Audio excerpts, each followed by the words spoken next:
Muy buenos días para todos. Les damos la bienvenida a este segundo día de Colombia Genera 2025. Los invitamos a ocupar sus lugares en el Auditorio Barahona para dar inicio a nuestra agenda de hoy. Ya estamos listos para iniciar esta jornada. Hoy tenemos un espacio en el que continuaremos dialogando sobre todos esos principales retos y oportunidades que tiene el sector minero energético en Colombia. De antemano queremos agradecer a nuestros patrocinadores por su apoyo y por supuesto a todos ustedes por estar aquí durante estos 2 días de Colombia Genera en Cartagena. Sin más preámbulos, vamos a dar inicio al primer panel que tenemos listo para hoy. Así que vamos a hablar sobre esos retos en gas natural y su rol en la competitividad del país. Queremos invitarlos a ocupar sus lugares, pues en este momento vamos a recibir en el escenario a los miembros de este panel. Llamamos a Álvaro Casanova, gerente de gas y GLP de Ecopetrol, a que nos acompañe, por favor. John Jairo Contreras, vicepresidente de grandes clientes de Banti. También invitamos a Jorge Andrés Henao, gerente general de TGI. Y a Luis Miguel Fernández, presidente de TPL Energía. Este panel va a ser moderado por Rodrigo Torres, director de Valora Analytic, a quien pues cedemos la palabra. Bienvenidos.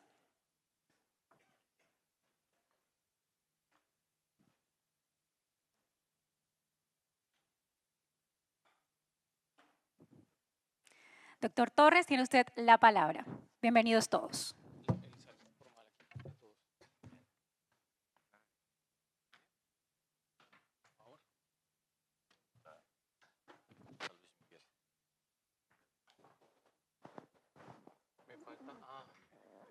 Hola. Buenos días, ¿me escuchan? Muy bien. Luis Miguel. ¿Se ve más bonito el micrófono así o no? Estoy haciéndole un upgrade al micrófono hoy. Bueno, ¿cómo van? Qué bueno verlos. Difícil esta hora, y eso que anoche no hubo fiesta, pero qué bueno verlos. Bueno, al menos yo no tuve. Pero qué bueno verlos, sobre todo porque este tema del que vamos a hablar hoy es por supuesto, de inmensa relevancia al futuro del gas, los retos y sobre todo lo que viene. Entonces aquí tengo actores muy importantes de todo el sector y además de toda la cadena de gas de Colombia. Yo creo que hoy podemos hacer una especie de sesión de terapia para que me cuenten sus dolores y después miramos las soluciones. ¿Qué les parece? Entonces me gustaría arrancar. De allá para acá. De allá para acá. Vamos a arrancar con Ecopetrol. La pregunta que nos hacemos todos, especialmente sobre los proyectos offshore. Álvaro, yo sí quiero saber cómo están los tiempos y sobre todo el tema, digamos que el tema álgido es el tema de las licencias, más la inversión, más las conexiones, más todo lo demás que viene ahí para adelante. Danos una actualización de eso y yo ahorita quiero arrancar con otro tema más del interior del país. Vale, perfecto. Rodrigo, muy buenos días para todos. Gracias a la Andy y a los compañeros también de panel por la participación y por la invitación. Y bueno, no, yo creo que, pues, a ver, mira, uno cuando ve y puede de pronto participar en lo que puede ser la visión del gas, el offshore juega un rol completamente fundamental. Y es que el offshore, cuando hablamos siempre de potencial y vemos recursos potenciales, pues el offshore es prácticamente donde nosotros vemos en Ecopetrol de que somos ricos. Y eso es un tema bastante importante de resaltar acá al inicio de la conversación, es que hoy el país tiene unas reservas cercanas a 2.3 TCF, pero cuando vemos el potencial de lo que tenemos en recursos por costa afuera, pueden ser hasta 32, 33 veces lo que hoy son las reservas de gas del país. Entonces uno dice, en términos de potencial, en recursos, allá están, en el Caribe, y que tienen unos retos, claro, los que mencionabas. Entonces, sobre la fecha de entrada de los proyectos de costa afuera, el proyecto de Sirius tiene una fecha de entrada estimada con todos los retos de licenciamiento y de permisos 2029-2030. Eso nos va a permitir ponerle al país aproximadamente el 45%, 50% de la demanda actual del país. Y eso es un tema bastante importante. Yo ya llevo un ratico cubriendo periodismo económico y de energía también. Y esa fecha siempre se ve muy lejos. ¿Cómo está el tema de licencias, que es un reto, y mucho más en la actualidad, en que las comunidades están muy empoderadas? Entonces, ¿cómo está el tema de licencias? ¿Cuántas son? ¿Y qué hay que hacer? Porque no solo es que haya una licencia para el proyecto, sino las conexiones, la infraestructura que lo conecta con el onshore. No, de acuerdo, y con la fecha pues está contemplando todo lo que tiene que ver con los permisos y licenciamientos, cerca más de 100 comunidades que tenemos que prácticamente hacer parte también de la conversación, pero si todo el tema de licenciamiento y de permisología, por decirlo así, no estuviera, pues podríamos adelantar todos los temas de recursos de Costa Afuera, especialmente el proyecto de Sirius. Es decir, eso podría adelantarse un año y medio más. Pero hoy con los tiempos que estamos viendo y cubriendo todo el tema de licenciamiento y de permisos, 2029-2030 es la fecha de entrada de los proyectos de Costa Afuera. Claro, tiene que también converger con todo lo que tiene que ver con transporte y es una conversión también que tenemos con los agentes para poder identificar de manera anticipada qué se requiere con la fecha de entrada de esos proyectos del clúster Caribe y del clúster Norte. ¿Esos son 100 comunidades, son 100 consultas o esto tiene un método express para hacerlo mejor? Es un método que se está identificando o que ya tiene ya una hoja de ruta al interior de Ecopetrol, pero son más o menos 116 comunidades que tienen que hacer parte de las consultas y en eso ya estamos trabajando. Bueno, entonces 2021 y 2030. Volveremos a preguntar en el 2028 a ver cómo va eso.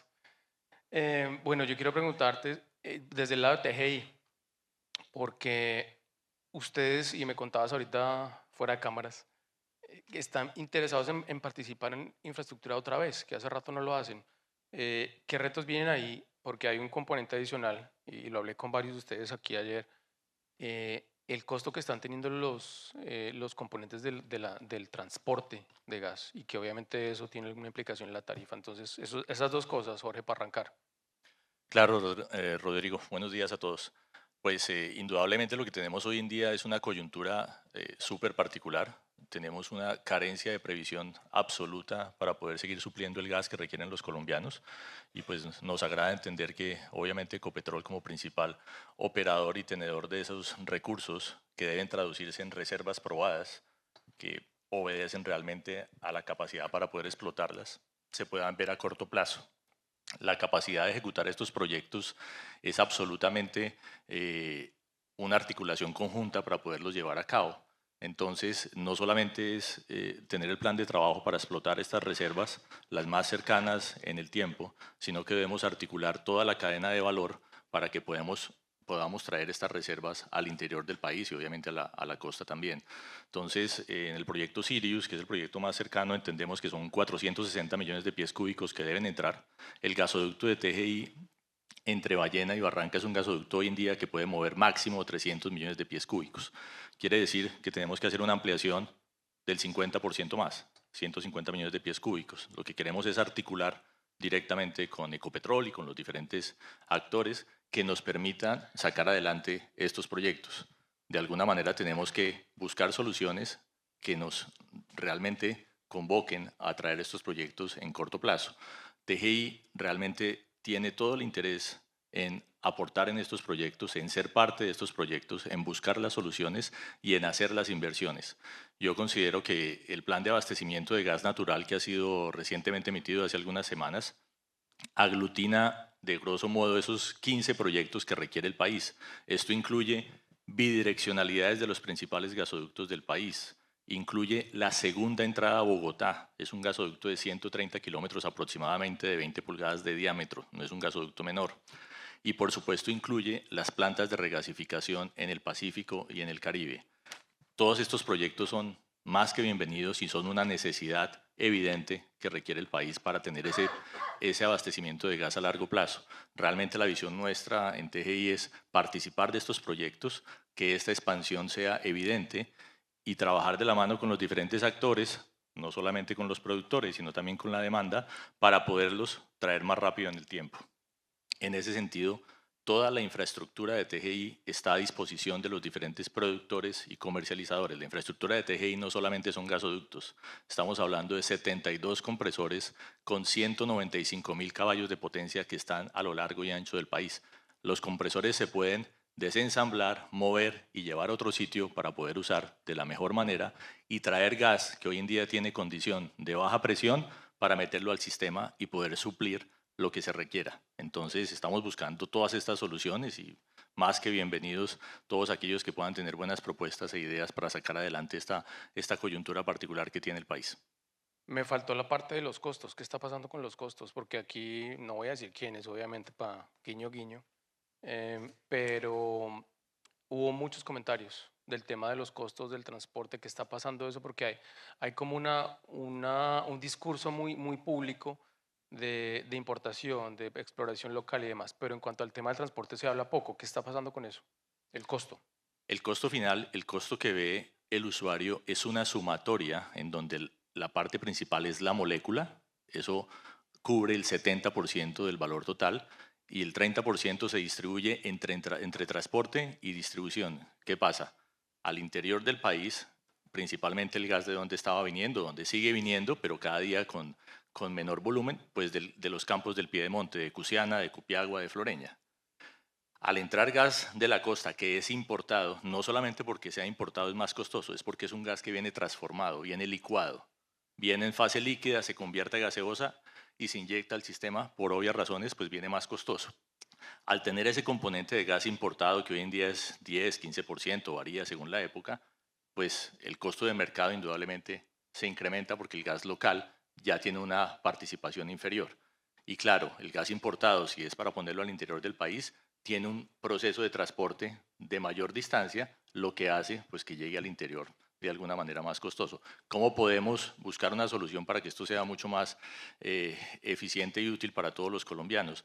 Agregación de tramos, estampilla nacional y mayor volumen. Entre más volumen transportemos, pues evidentemente por precio unitario el costo va a disminuirse. Eso es lo que buscamos en las siguientes meses. Bueno, entonces es un tema también de regulación. Ahorita vuelvo para que hablemos de eso. Luis Miguel,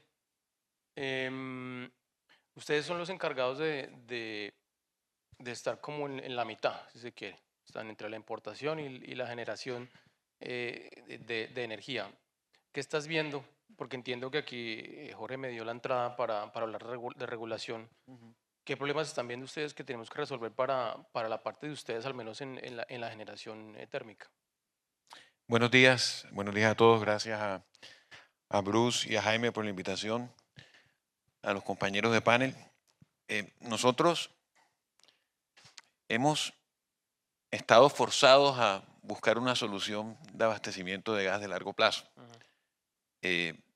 Vemos que el balance de gas con destino a generación térmica se vino a apretar hace más de 10 años. El primer decreto de racionamiento de gas o de priorización en su asignación se dio en el año 2009-2010.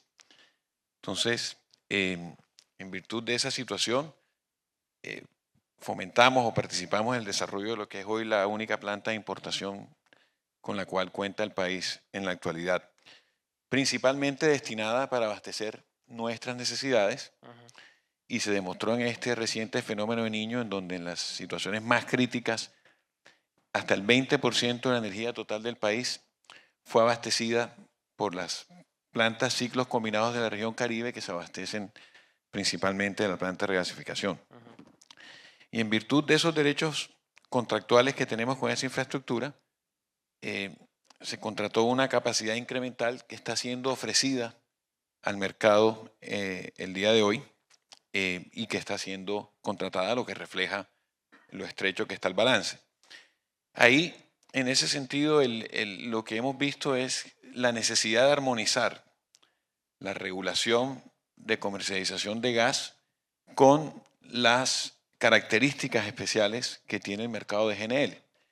En este momento no es factible, digamos, armonizar temas como eventos eximentes, eventos de fuerza mayor, que permite la regulación local, pero que no se hablan con las características especiales que tiene el mercado de GNL. Entonces, un primer punto que debe armonizarse es ese aspecto regulatorio que permita poder ofrecer estos productos a plazos mayores sin que nos pongan en una situación de asumir unos riesgos que son imposibles de asumir por empresas comercializadoras, que es la función que estamos ejerciendo actualmente en cuanto al gas natural importado. ¿Están teniendo algún apretón para conseguir el gas, para traerlo y para ponerlo a marchar? No, el mercado de GNL es muy líquido. Como te digo, atendimos toda la generación térmica de las plantas de ciclos combinados en la región Caribe que nos respaldamos con esa infraestructura en el pasado fenómeno de Niño, sin ningún contratiempo. El mercado es muy líquido. Lo que se requiere probablemente para poder tener precios más competitivos es armonizar la regulación de manera tal que podamos contratar a plazos más largos el abastecimiento del GNL. Bueno, vamos a hablar con Banti. Hubo un rifirrafe ahí como medio un poco inesperado cuando se anunció el aumento de las tarifas. Pues quiero que nos cuentes un poco esa coyuntura, qué pasó, porque hasta el presidente Gustavo Petro insinuó que había especulación, bueno, eso mejor dicho. Ya ustedes saben esa historia mejor que yo, pero quiero que nos cuentes qué pasó, qué llevó a ese aumento y cómo ustedes al final tienen que ponerle la cara a la gente, porque ustedes son los que mandan el recibo a la casa. Bueno, sí, buenos días a todos. Situación desafortunada, lección aprendida. Un sector sin información es un sector que navega a la deriva. Hoy no hay un único discurso acerca de si hay o no hay gas. Y es parte del problema que está alrededor de tu pregunta, y es, tenemos información, hay una metodología, la CREG ha insistido pues, o ha diseñado un modelo de información que permite tomar decisiones. Pero una cosa es tener la información y otra es entenderla. Y creo que no se entiende. Entonces, hay un gran debate sobre, hay una gran oferta que es suficiente para atender la demanda en el año 2025, pero nadie entiende tan fácilmente que dentro de esa gran demanda hay un 40% de gas importado, objeto del problema. Hay otro 40% que es un gas en pruebas extensas, interrumpible, que no ha entrado y que no hace parte de la solución de la demanda. Y hay otro paquete de esa información que está en campos aislados. Entonces, una cosa es tener información y otra es entenderla. Y la información que hizo este gran rifirrafe, como tú lo dices, es no entendimiento de la información. Realmente, en este momento, la demanda no tiene la cobertura total. Hemos podido cubrirla con el gas importado de la planta SPEC, que tiene, o sea, valoro inmensamente la mano que nos dieron para poder resolver este asunto y que nos la van a seguir dando, ¿sí? Porque si no, en este momento estuviésemos destruyendo demanda y sería un absoluto fracaso para este sector perder demanda que ha costado muchos años. Y yo pongo un poco el comentario muy asociado a este panel, pero que la empresa lo valora inmensamente, y es: nuestra demanda es 50% no regulado, industria y mercado movilidad. Ese 50% ha pagado los sistemas de transporte, ha pagado la infraestructura de producción, ha pagado los cargos de distribución, es parte integral de este sector. Y hoy, ¿cómo se le llama a la demanda no regulada? No esencial. No esencial es no importante. Entonces, ese es el tema, yo creo que lección aprendida de este debate. Yo no sé si a alguno de ustedes les ha pasado, pues yo tengo dos hijas chiquitas a las que les estoy todos los días enseñando que cuidemos el agua, que cuidemos la luz, pero en el discurso últimamente me está tocando decirles también cuidemos el gas. Esto puede sonar muy básico, pero en mi casa estamos cocinando un poquito menos con gas. Estamos usando más otras cosas, no leña, eso sí. Espero que no, Dios me oiga. Sí, más air fryer, más el horno eléctrico, como para balancear las cargas. Yo no sé si estoy haciendo bien o estoy haciendo mal, pero como yo sí leo de esto mucho del tema del abastecimiento de gas, digo, bueno, voy a gastarme un poquito del mío, un poquito menos del mío, para que los demás puedan tener también pues, la posibilidad de usarlo. No sé si eso está bien hecho, ustedes me dirán si tengo razón en algo, pero yo lo pienso mucho para cuidar lo que tenemos todavía en las reservas nacionales de gas. Álvaro, quiero preguntarte por el tema de Buenaventura. Salió la noticia del contrato para construir la planta. ¿Qué viene para el tema de comercialización? ¿Cuáles van a ser los acuerdos? ¿Qué se va a hacer? ¿Cuáles son los tiempos? Bueno, un tema importante ahí para darle apertura también a la pregunta, Rodrigo, es, y también a los comentarios también que mencionaban previamente, es que el año pasado también estuvimos en bastantes discusiones que de pronto no estaban atendiendo el foco, porque estábamos pendientes de si el faltante de 2025 eran 50 o eran 70, o si el de 2027 era 200 o 250 millones de pies cúbicos. Nosotros paralelamente en Ecopetrol identificamos que en los próximos años íbamos a estar ajustados, de pronto unos años más que otros. Y con eso, el año pasado lanzamos un proceso de invitación al mercado. Invitamos cerca de 18 compañías internacionales, algunas, la mayoría nacionales, en soluciones de regasificación desde el Pacífico hasta el Caribe. De esas soluciones de regasificación, 8 ofertas vinculantes a lo largo de todo el año que nos permitieron cerrar en el mes de febrero la primera solución de regasificación. Es una solución que Ecopetrol contrata, no es una inversión de Ecopetrol, pero es una solución de un contrato de 5 años, de 50 millones de pies cúbicos, una solución de almacenamiento de gas en el Pacífico y de regasificación en Buga.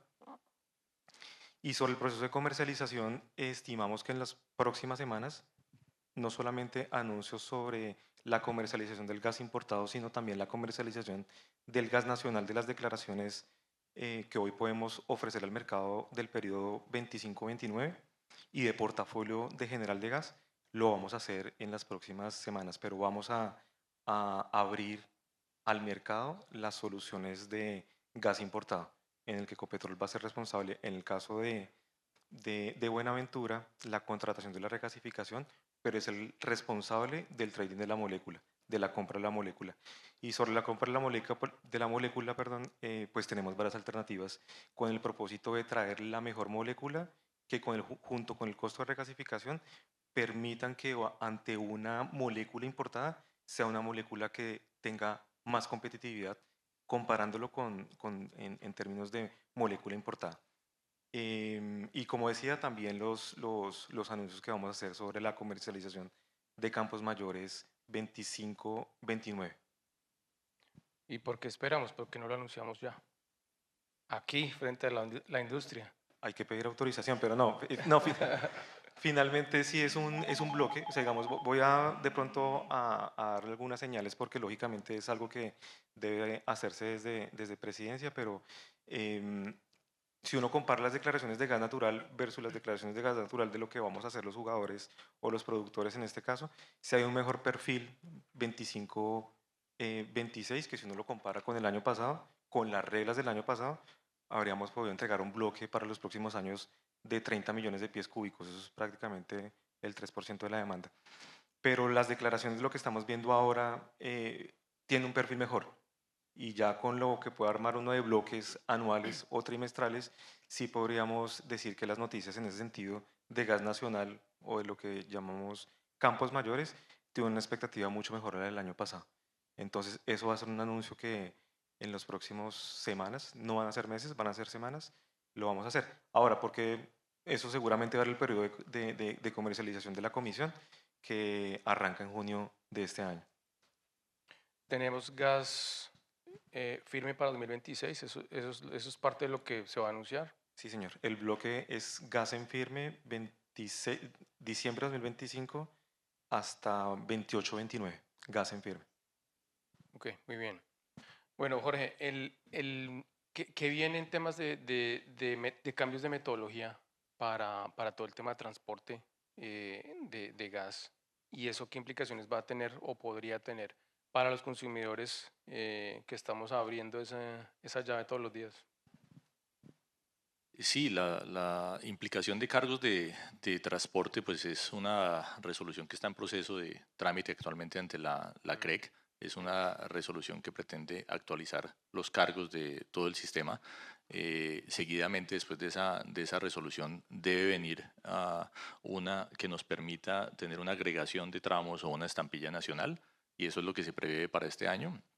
Ambos proyectos los apoyamos porque creemos que realmente nos van a permitir fundar las bases y obtener los recursos para poder desarrollar los proyectos que se avecinan. Entonces, yo creo que es algo fundamental, por eso ese llamado y esa buena disposición del ministro de tener una CREC totalmente conformada es absolutamente válido para que podamos sacar adelante todos estos proyectos y los cargos de transporte que se requieren. También hay algunos proyectos adicionales que están en proceso de sanción de la CREC y es importante que se puedan obtener allí esos valores. Voy a dar una nota igualmente acerca del comentario de Álvaro referente a la planta de regasificación en el Pacífico. Nosotros, por supuesto, como TGI, estamos prestando toda la colaboración y las facilidades para que ese gas pueda entrar al Sistema Nacional de Transporte. Esta es una solución que ha planteado Ecopetrol que pretende la descarga seccionada mediante isotanques del gas licuado, posterior transporte terrestre desde Buenaventura hasta Buga o hasta la estación que podamos ver más cercana, pero es una solución que obviamente tiene un reto técnico importante, porque es una solución que tiene un proceso logístico muy diferente al de la planta de SPEC, que obviamente entra directamente al sistema de gasoductos para entenderlo fácilmente. Entonces estamos prestando todas las facilidades al contratista asignado y a aquellos que tengan proyectos igualmente para poder entrar este gas a través de nuestras estaciones del sur del país. Ese proyecto, al final, pues por todos esos componentes que nos acabas de decir, Jorge, ¿cuál es la expectativa de precio? Porque importarlo, transformarlo, como dijiste, transportarlo hasta Buga y luego comercializarlo, ¿qué están calculando sobre eso y la conveniencia de ese proyecto?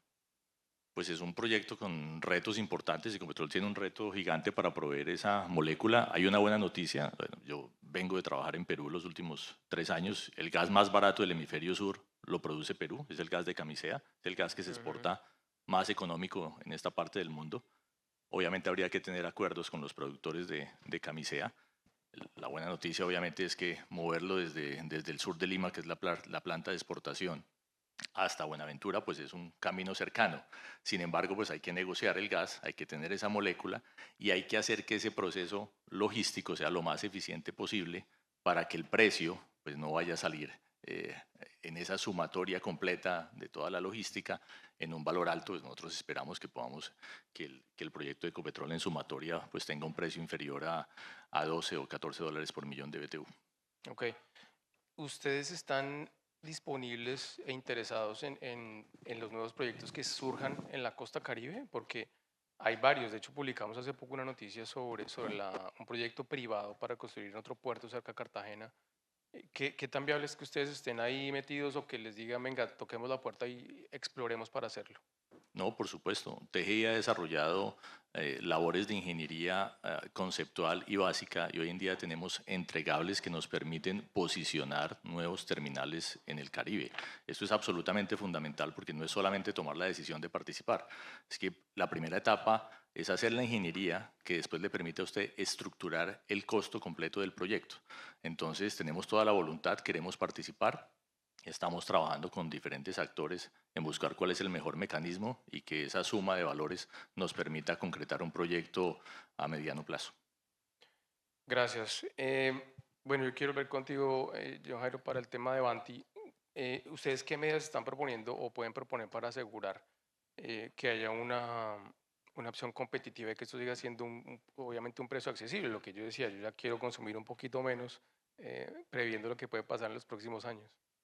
Sí, realmente estas iniciativas que nosotros hemos formulado, y lo quiero decir con total seguridad, son iniciativas que hemos presentado a todas las autoridades energéticas desde el año 2023.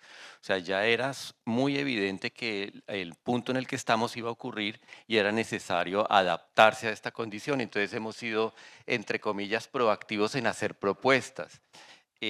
Muchas de ellas están radicadas ante el ministerio, han sido socializadas, esperamos que puedan ser atendidas. Una que para nosotros es muy importante que logramos que quedara en la agenda del ministerio se llama la canasta de costos.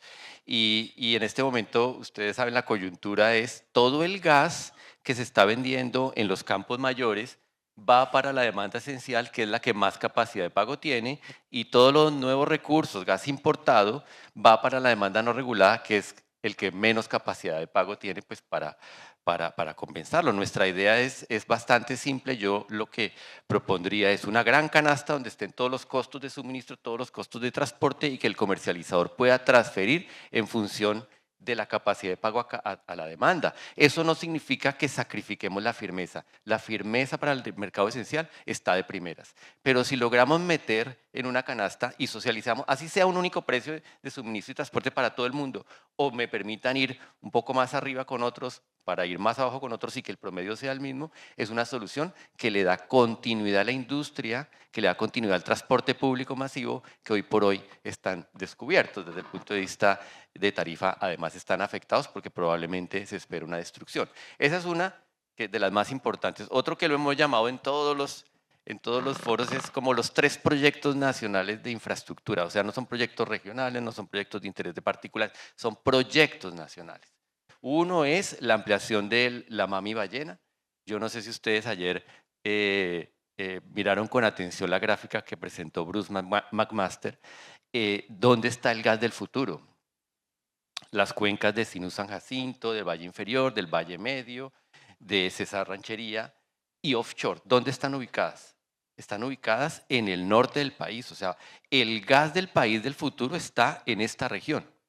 Entonces, tenemos un sistema de transporte que se pensó distinto. Pues no es que se haya hecho mal, es que así era lo que obligaba en su momento diseñar el transporte, pero es que hoy se necesita otro transporte que venga del norte hacia el sur y que atienda la demanda del interior. Ustedes vieron recursos importantes en el interior, no se mostraron.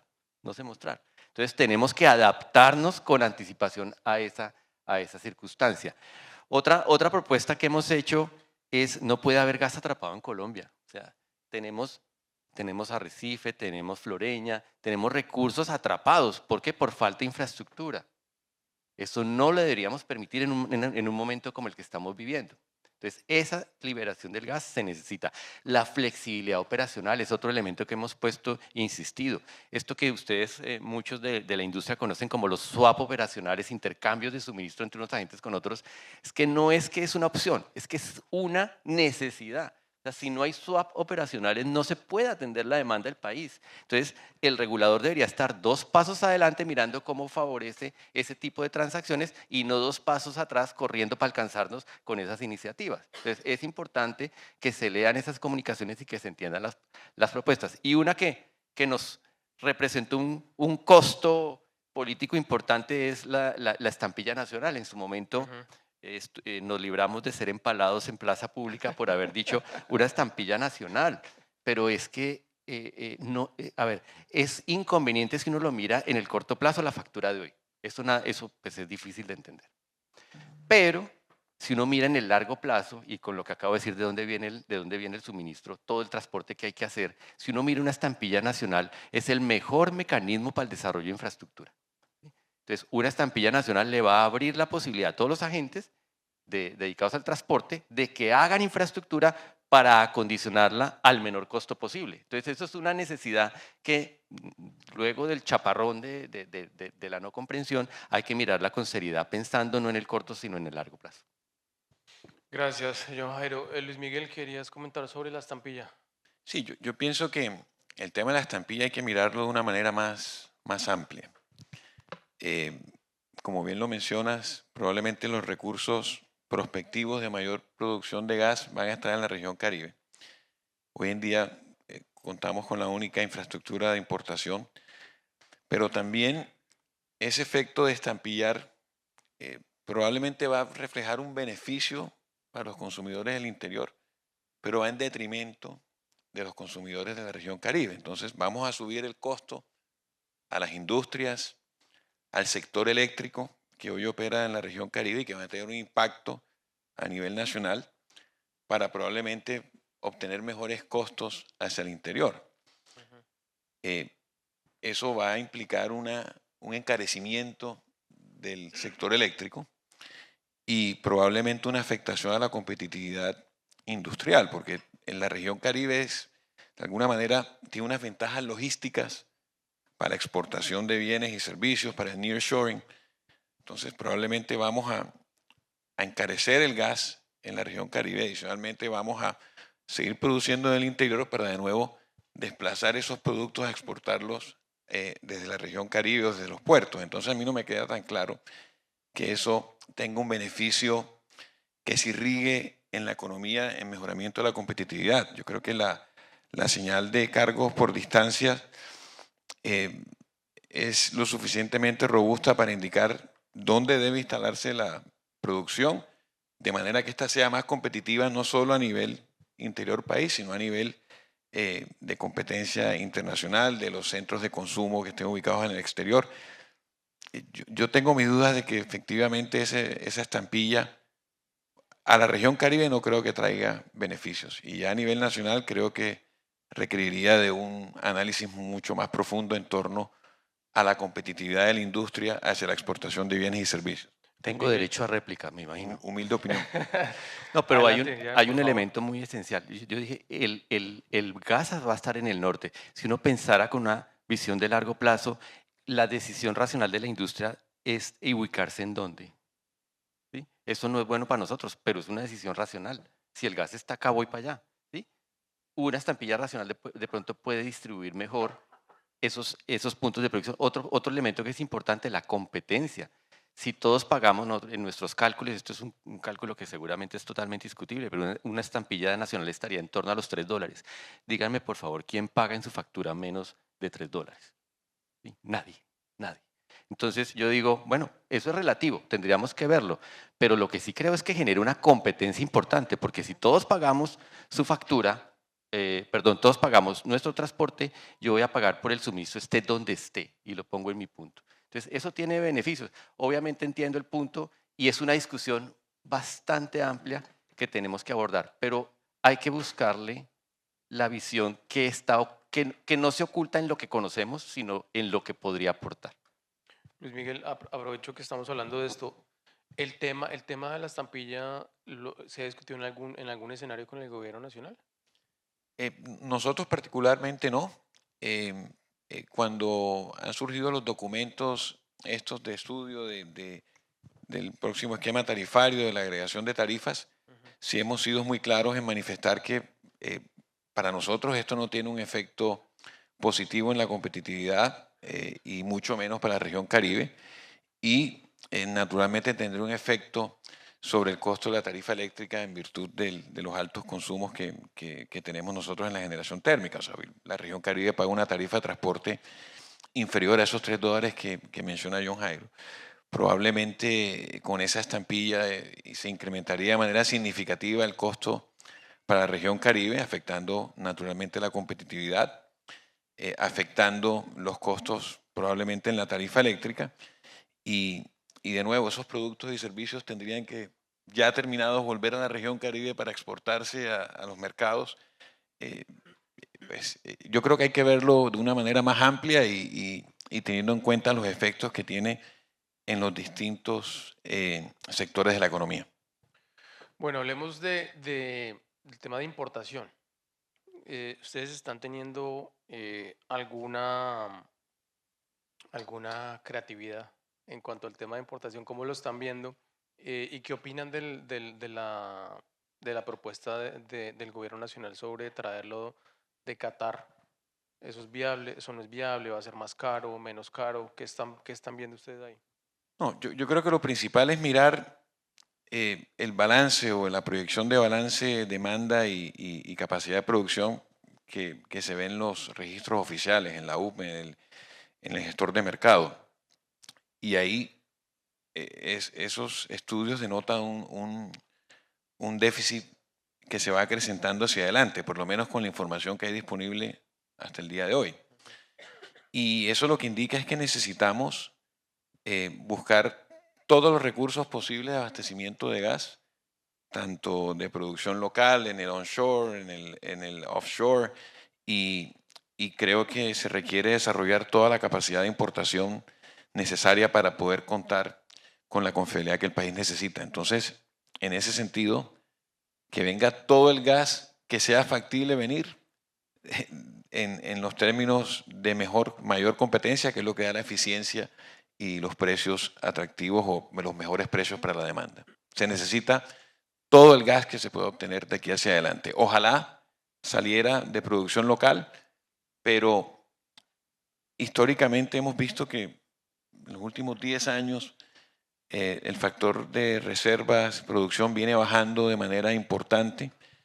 Hemos visto anuncios de grandes expectativas de proyectos que finalmente no se materializan o se materializan con menores volúmenes, y ya estamos en el momento donde necesitamos muy rápidamente resolver abastecimiento de gas, porque es un factor fundamental para la confiabilidad y para la competitividad de nuestra economía. Recordemos que Estados Unidos sin gas, por allá a principios del 2000 tenía el Henry Hub $7 de precio, hoy está por debajo de 3, gracias a los grandes desarrollos de abastecimiento de gas local que hay en Estados Unidos, y hoy es el primer exportador mundial de GNL. Entonces, el gas es fundamental para el desarrollo de nuestra economía. Sí, sobre eso que comenta Luis Miguel, Álvaro, quería preguntarte, los planes de regasificación en la costa, que se ha mencionado en muchos escenarios que Ecopetrol está estudiando, ¿cómo van? ¿Qué están viendo y qué de verdad es realizable en el corto plazo? Porque es que además esa es una necesidad de ya, o sea, esto hay que resolverlo muy pronto. Lo de Buenaventura, digamos que cae bien en el sentido de que cubre otra parte de la población que estaba, digamos, con un suministro insuficiente, pero la costa Caribe, ¿qué está pasando en ese plan de regasificación? Se viene la segunda etapa de los análisis que hemos hecho en regasificación, y eso lo que resume es, en el tercer trimestre de este año, nosotros, así como vimos el anuncio en el primer trimestre, deberíamos poder dar la señal al mercado de una solución de regasificación en el Caribe, que ya no es de 60 millones de pies cúbicos, sino que puede cuadruplicar esa capacidad, es decir, podríamos estar hablando entre 200 y 250 millones de pies cúbicos. La fecha retada de ese proyecto es 2027, y eso va a ser dentro de los activos de Ecopetrol. Es decir, acá ya no va a ser un proceso con un tercero, estamos evaluando dos alternativas, y sobre esas dos alternativas vamos a concretar un proyecto en el tercer trimestre de este año de ese volumen. Eso con relación a regasificación, por un tema también importante que señalaban previamente, y es ahora se viene también la molécula, ¿cierto? Entonces ya soluciones de regasificación contratadas y soluciones de regasificación inversiones activos de Ecopetrol. Ahora empezamos también con la molécula, y hemos hecho ya prácticamente unos tenders con varios proveedores mundiales, y acá la importancia también de tener una solución de regasificación, pero de poder contratar el suministro de gas natural, no en el corto plazo, contratar gas de largo plazo, que eso seguramente le va a poder permitir al país tener una molécula a un mejor precio. Entonces, a tu pregunta es regasificación Caribe, 250 millones, 200 millones de pies cúbicos, con fecha de entrada 2027, con una señal al mercado de concretar en el tercer trimestre de este año. ¿Cómo se va a conectar? ¿Cuál es la expectativa? La posición ideal de la primera, digamos, opción que tenemos es Chuchupavé, y a eso nos permitiría bajar ese volumen, 200, 250 millones de pies cúbicos, hacia el interior. Ok, ¿qué tan cierto es que el gas nacional está saliendo más o menos a un precio similar al que estamos importando? ¿Eso es cierto o no es cierto? Mira, si uno revisa rápidamente lo que fue, por ejemplo, diciembre, el promedio de los precios de los contratos, porque Ecopetrol no es que lo que está actualmente en contratos viene de ofertas que hizo Ecopetrol de campos mayores de años 2022-2023, es decir, hay jugadores o agentes distribuidores también que vienen contratados desde esa época.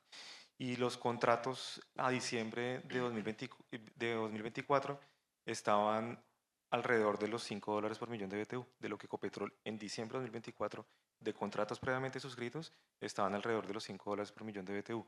Pero cuando ya uno revisa los demás agentes del mercado, pues hay unos precios que superan y que hacen que el promedio ponderado entre lo que se importó y entre otros agentes diferentes de Ecopetrol, sí pueda estar llegando en promedio a los $9 promedio ponderado que arroja todo lo que tiene que ver con el importado y otros agentes en el mercado. Pero Ecopetrol, un precio bastante competitivo de contratos suscritos sobre los $5 por millón de BTU.